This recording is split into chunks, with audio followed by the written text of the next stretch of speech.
messieurs, bienvenue au journal Rétro. Au sommaire de ce journal magazine, le 15 août 2017, le Congo a célébré le 57e anniversaire de son indépendance. Cette fête nationale a été marquée par un défilé civil et militaire au boulevard Alfred Raoul. La 14e législature de l'Assemblée nationale a effectué sa rentrée parlementaire samedi 19 août. L'occasion a permis aux élus du peuple de mettre sur pied le bureau de la Chambre basse du Parlement présidé par Isdan Mvouba.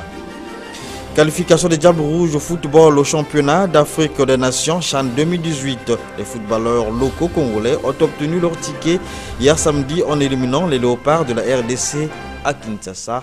Mesdames et messieurs, voilà pour tout pour le sommaire. Isdan Mvouba présidera désormais aux destinées de la nouvelle Assemblée nationale qui siégera pour le compte de la 14e législature avec les 6 autres députés qui composent ce bureau ont été élus le samedi à l'occasion de la rentrée parlementaire de cette chambre basse du Parlement. On fait le point avec Guy Blaise de Cid. Fruit des élections législatives scrutin des 16 et 30 juillet 2017, la nouvelle Assemblée nationale qui exercera pour le compte de cette 14e législature est désormais installée. Une cérémonie toute particulière ouverte par la secrétaire générale de l'Assemblée nationale, suivie de la mise en place du bureau d'âge qui a présidé les travaux, a été assortie d'un vote à bulletin secret auquel se sont exprimés 140 députés. Après dépouillement, c'est Isdan Mvouba qui présidera désormais aux destinées de l'Assemblée nationale, suivi respectivement de Léon Alfred Pimba et de Roland Bouiti-Viodo qui occupe la première et la deuxième vice-présidence. Le poste du premier secrétaire a été confié à Pierre Obambi, tandis que celui du deuxième secrétaire à Joseph Kinumbi Kiambongo. La fonction du premier questeur revient à Efroisi Virginie Ndoloma et celle du deuxième questeur à Karel Leonidas Motom Mamoni. Après leur installation aux commandes de l'hémicycle, le successeur de Justin Kumba a prononcé son tout premier discours, une allocution teintée des valeurs d'unité et du travail. Honorables députés, vous êtes les enfants d'une même famille. Restez comme vous êtes, sourds à l'appel de l'irrédentisme ethnique, vouez corps et âme à notre idéal républicain dans ce pays de Denis Sassou Nguesso en tant que président de l'exercice de la République du Congo. Honorables députés, chers parlementaires, la Chambre basse, ce lieu mythique où la nation rencontre la nation, où le Congo rencontre le Congo, a vocation à favoriser le consensus national au travers des débats à la fois contradictoires, passionnés, passionnants, constructifs et utiles à l'évolution démocratique de la nation. Ici s'éveillent les valeurs du patriotisme. Ici vit l'âme du peuple congolais dans toute sa plénitude. Le renouvellement des visages, le rajeunissement et la féminisation des acteurs sont des indices majeurs qui procèdent du changement en cours. Isdan Mvouba n'est pas passé outre la situation macroéconomique que le Congo traverse actuellement. Comme en écho à la lettre du président Denis Sassou Nguesso, la crise que nous traversons est passagère. Les enfants du Congo, les élus en tête du peloton doivent, avec leur mère assemblée, boucher le trou de la jarre. Mesdames et messieurs les parlementaires, honorables députés, comme vous l'avez compris, nous ne pouvons faire l'économie de réforme pour sortir de la crise. La mise en œuvre des réformes structurelles se pose en termes d'urgence et de nécessité absolue pour sortir de cette phase difficile. Ces réformes sont plus que nécessaires pour faire face aux défis du moment et être à la hauteur des attentes de nos concitoyens. Cette responsabilité partagée nous engage, tout autant que nous sommes membres de la majorité comme de l'opposition, car il est une chose que personne ne peut vous enlever, l'amour du Congo dont vous êtes en tant qu'élu, les porte-étendards. Cette rentrée parlementaire, il faut le dire, a été rehaussée de la présence de Karim Mekassoua, président en exercice de l'Assemblée nationale de la République centrafricaine. Après donc la mise en place de ce bureau, les regards sont tournés vers celle des commissions qui ne sauraient tarder. Peu avant cette cérémonie, une ambiance bon enfant a prévalu dans la salle entre les honorables députés. Guy Blaise de Cid nous en dit plus.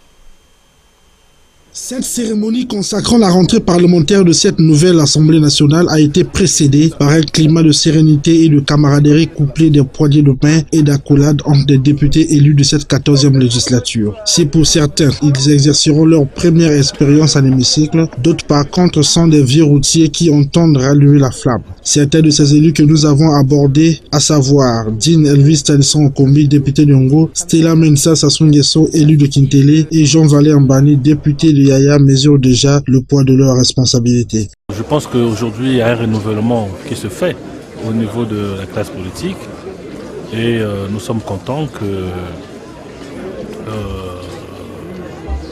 les Congolais des années 70, je veux les appeler comme ça, aujourd'hui prennent la responsabilité de participer à la construction de ce pays. Donc pour nous, c'est un espoir et nous osons espérer que ça se passera dans toutes les couches de notre société, tant au niveau des entreprises publiques, au niveau de l'État, au niveau de l'administration du territoire, au niveau du gouvernement déjà, c'était déjà le cas déjà, et au fur et à mesure. Donc nous osons espérer que ça va continuer. Session inaugurale, j'en mesure vraiment la grande importance et la grande portée sur mes épaules pour pouvoir répondre aux défis. Et surtout en ces moments quand même assez difficiles que notre pays traverse, nous sommes amenés à être au-dessus de nous, travailler avec toutes nos capacités pour pouvoir aider le pays à avancer. Ce que nous on voudrait faire passer aussi, c'est essayer de créer une loi quand même pour les veuves qui souffrent beaucoup parce qu'une fois que leurs maris sont décédés, on les chasse des maisons parce qu'on estime que la maison appartient à la famille. Mais la famille du monsieur, c'est tout d'abord ses enfants et sa femme. Donc vraiment, on va les défendre dans ce sens-là surtout. Toutefois, nous osons croire que l'ambiance qui a prévalu au cours de cette cérémonie puisse se pérenniser tout au long de cette législature, excepté la hauteur des débats que pourront avoir ces élus lors des plénières. La nouvelle Assemblée nationale a été renouvelée après les législatives de juillet dernier. 151 députés ont fait leur entrée en action hier samedi à l'hémicycle. Une assemblée qui connaît une nouvelle configuration avec plus de 80 de nouveaux députés et 14 femmes, suivant la nouvelle configuration de l'Assemblée nationale avec Jonathan Péat. Ils sont au total 8 députés que la Cour constitutionnelle a décidé de prolonger les mandats afin de siéger à la 14e législature qui fera son entrée demain dans la capitale. La décision de la Cour constitutionnelle intervient à la demande du président de la République, conformément à l'article 109 de la Constitution du 25 octobre 2015 qui stipule « Les mandats de députés et de sénateurs peuvent être prolongés par la Cour constitutionnelle saisie par le président de la République en cas de circonstances exceptionnellement graves empêchant le déroulement normal des élections ». Fin de citation. C'est dans cette optique que la Cour constitutionnelle a procédé à la reconduction de ces députés et tous les sénateurs du pool. À cet effet, les mandats des députés et des sénateurs des circonscriptions électorales de Kinkala District, Mindouli 2, Kindamba, Mvinza, Kimba, Mbanzandunga, Ngomatete et Mayama, bien que lus dans le cadre de l'ordonnancement juridique issu de la Constitution du 20 janvier 2002, sont prolongés jusqu'à l'organisation des élections législatives et sénatoriales partielles en rapport avec l'article 244 de la Constitution du 15 octobre 2015. Il faut rappeler que cette Cour avait déjà prolongé les mandats des 3 députés des circonscriptions électorales de Wenze 1, Talangay 1 et 2 pendant la 13e législature. Selon cette décision, dans les 8 circonscriptions du pool, les élections couplées de juillet dernier n'ont pas pu se dérouler en raison de la situation d'insécurité qui prévaut dans le département du pool depuis plus d'une année, mettant en péril la vie des populations civiles. Et puis, bonne nouvelle pour les amoureux du ballon rond. Les Diables Rouges du football se sont qualifiés hier soir au stade des Martyrs à Kinshasa devant les Léopards de la République démocratique du Congo. Le match s'est soldé par un score d'un but partout. Cette rencontre s'inscrit dans le cadre des éliminatoires du CHAN Kenya 2018. Par conséquent, les Léopards de la RDC, les tenants du titre, sont éliminés. On rappelle, au match aller, les deux équipes s'étaient neutralisées à Brazzaville sur un score de nul et vierge de 0 but partout.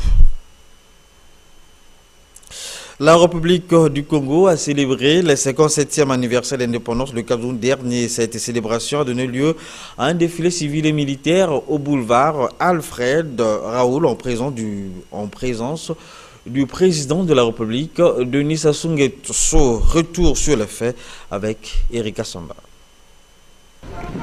Il est 10h15 quand le président de la République arrive sur le boulevard Alfred Raoul. Après plus d'une dizaine de coups de canot et l'intonation de l'hymne national La Congolaise, le chef de l'État Denis Sassou Nguesso a salué les troupes militaires, question de débuter le défilé. Je vous salue, ainsi que vos troupes, drapeaux, étendards et fanions, et vous autorise à commencer le défilé. Au total, 2700 militaires, gendarmes et policiers ont battu le macadam du boulevard Alfred Raoul devant le président de la République, ce sous le contrôle du général Jean-Baptiste Nyokolo, commandant des troupes militaires zone 9. L'un des temps forts de ce parade militaire a été le passage lent du groupement paracommando, un passage adopté depuis 1978 en raison des sacs des parachutistes pesant jusqu'à 11 kg. Le président de la République, ses convives ainsi que la foule euphorique venue célébrer le 15 août ont eu droit également au défilé motorisé avec des engins blindés légers.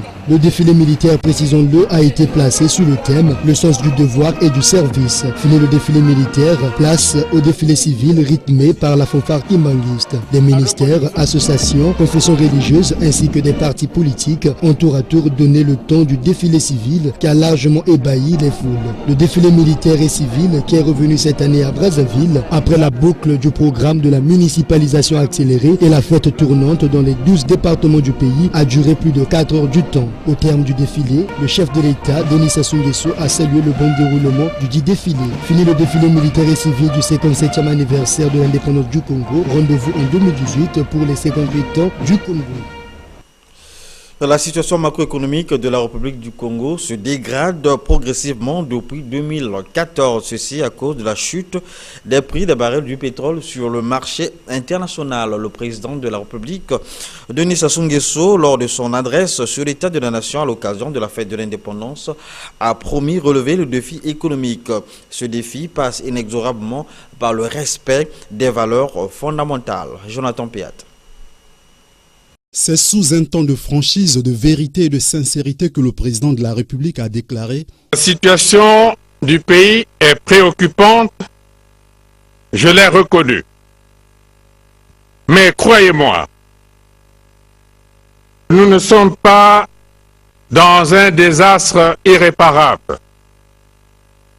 Il n'y a ni faillite, ni banqueroute.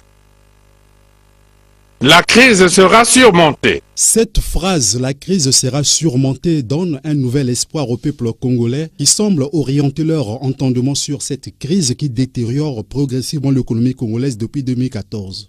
Elle atteint ainsi tous les secteurs de l'économie nationale, précise le président, car, dit-il, lorsque l'économie est malade, le social court le grave risque d'être à son tour contaminé. Pour faire face à cette crise, le président a rappelé aux syndicalistes que des grèves intempestives ne rétabliront pas les équilibres macroéconomiques nationaux. Non plus, ces grèves contribueront à la remontée des prix du baril du pétrole. Mais pour ce faire, le président a indiqué: il nous faut simplement nous organiser, mieux nous organiser, à tous les niveaux de la société, du sommet à la base de l'État. Il nous faut nous attaquer aux dysfonctionnements, aux faiblesses, à toutes les causes qui ont conduit à la rupture des équilibres fondamentaux de notre société. Il nous faut renouer avec les valeurs fondamentales, sans lesquelles toutes nos prétentions et résolutions de bonheur, de bien-être et de prospérité ne seront que des vœux pieux. Ainsi, le président de la République a affirmé que les Fonds monétaires internationaux et d'autres partenaires s'engagent à accompagner le Congo pour sortir de cette crise. Toujours dans ce discours, le président de la République s'est apaisanti sur la situation du pôle, ce avant de saluer la mise en place progressive des instances de la nouvelle République. On fait le point avec Hervé Kirono. Amorcée en 1991 avec les assises de la Conférence nationale souveraine, la jeune démocratie congolaise poursuit son entreprise avec une assurance et confiance. En témoigne l'organisation régulière des récentes élections, a signifié Denis Sassou Nguesso. Les toutes dernières, législatives et locales, ont été jugées crédibles par l'ensemble des observateurs et par presque tous les candidats. L'installation de la République nouvelle court vers son terme.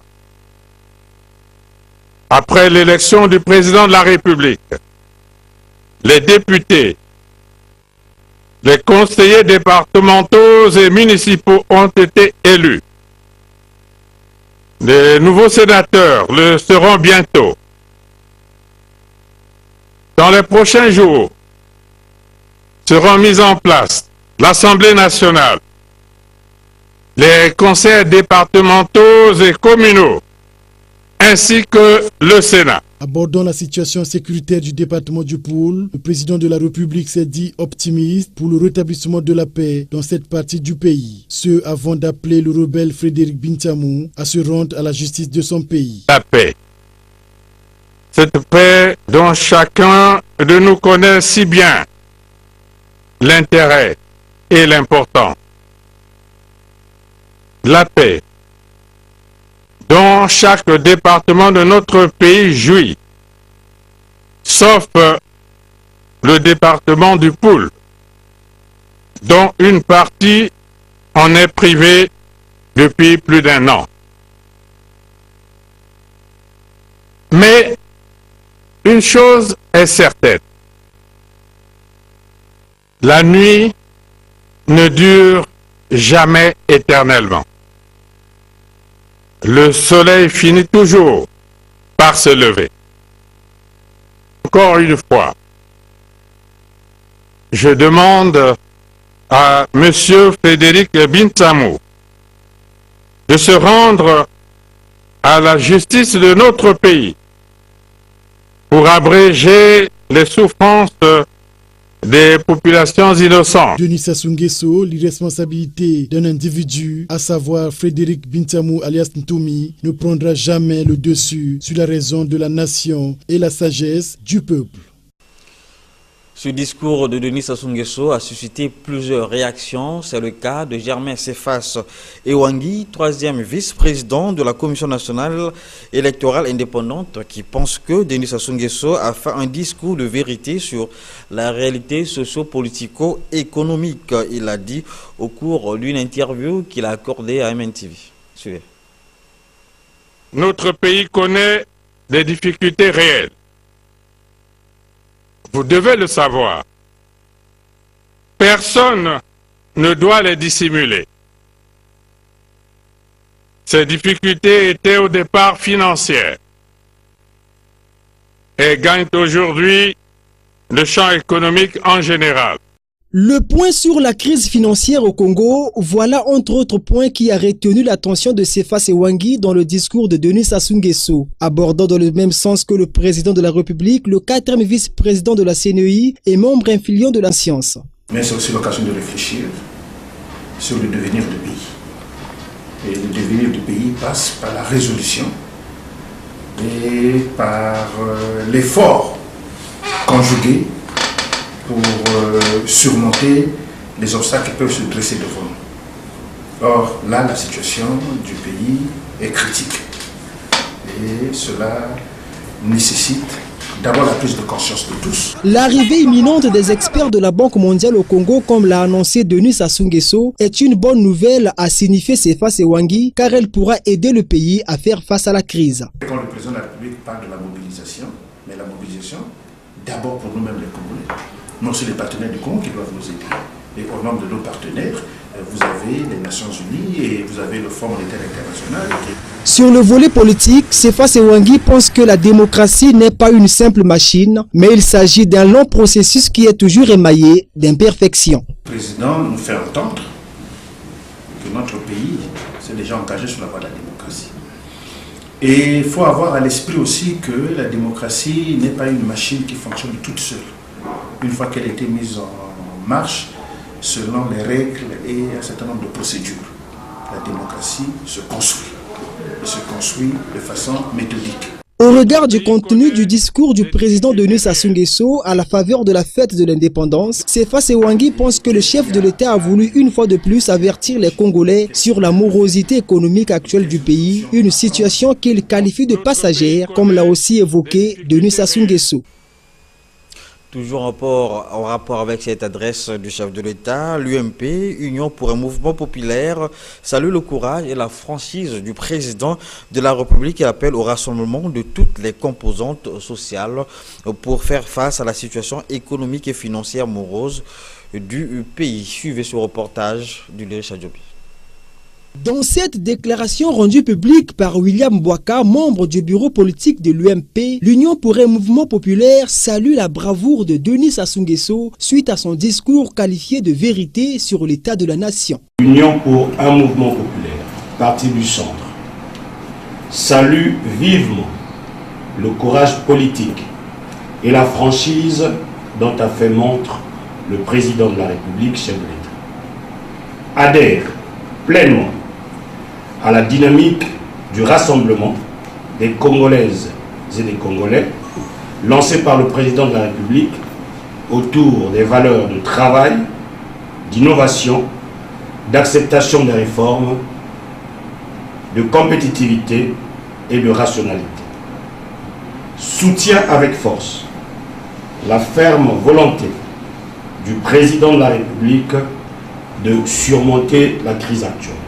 Pour répondre à l'appel du chef de l'État, notre parti, l'UMP, prend l'initiative de s'associer avec d'autres dynamiques pour une grande campagne de sensibilisation sur l'intérêt d'un sursaut patriotique. En tant que parti rassembleur, l'UMP lance un appel pour une solidarité nationale inclusive. L'Union pour un mouvement populaire en appelle à une large solidarité nationale en demandant à l'élite politique, sans exclusion aucune, de dépasser les querelles partisanes, de surmonter les obstacles politiciens pour s'associer sincèrement à la gouvernance participative que propose le président de la République. Aux formations syndicales, de poursuivre le dialogue social.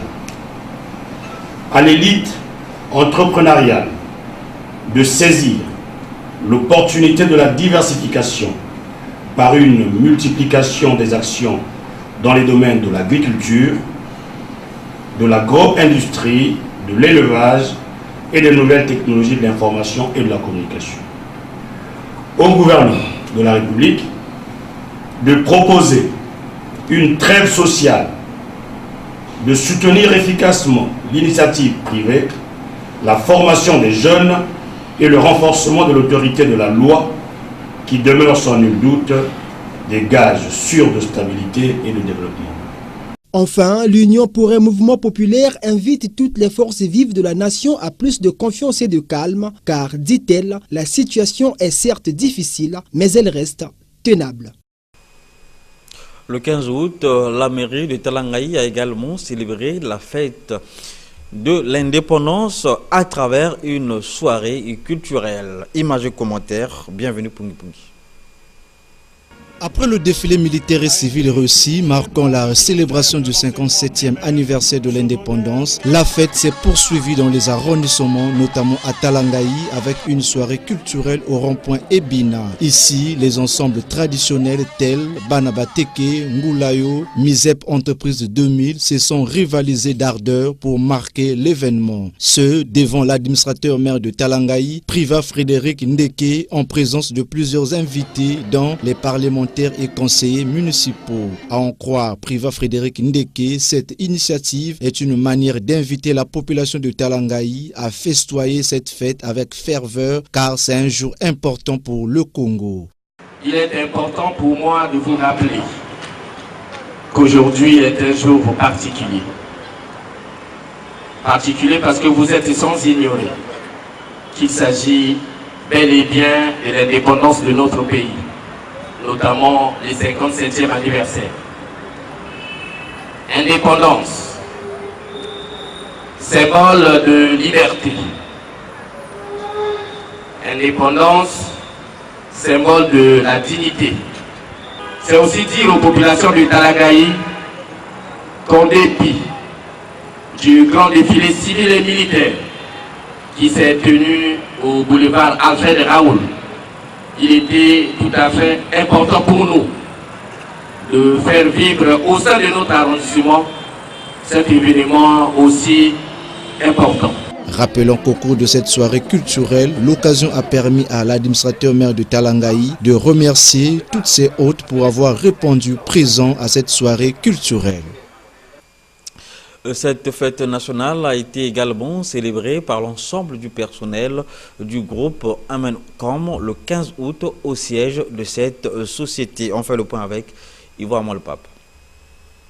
Ils étaient tous là, membres de l'administration, journalistes, animateurs et techniciens du groupe Amencom, qui ont commémoré dans une ambiance bon enfant le 57e anniversaire de l'indépendance nationale. Moment privilégié de méditation et de prospective sur la vie de leur entreprise en cette période de crise économique. Le directeur général du groupe Amencom, Pierre Mathieu. Je voulais qu'on marque un peu le 15 août, qui est la fête nationale, la fête de l'indépendance du Congo. On est une société congolaise, donc c'est important qu'on le fête. En même temps, je trouve c'est important, c'est qu'on puisse partager le verre de l'amitié ensemble, parce qu'on est là pour travailler ensemble, mais aussi par moments, c'est bien aussi de boire le verre de l'amitié ensemble, et on n'est plus dans le contexte du travail.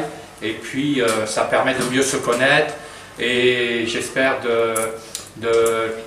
qu'on évolue vers une ambiance de travail sereine, plus saine et en toute compréhension des uns et des autres.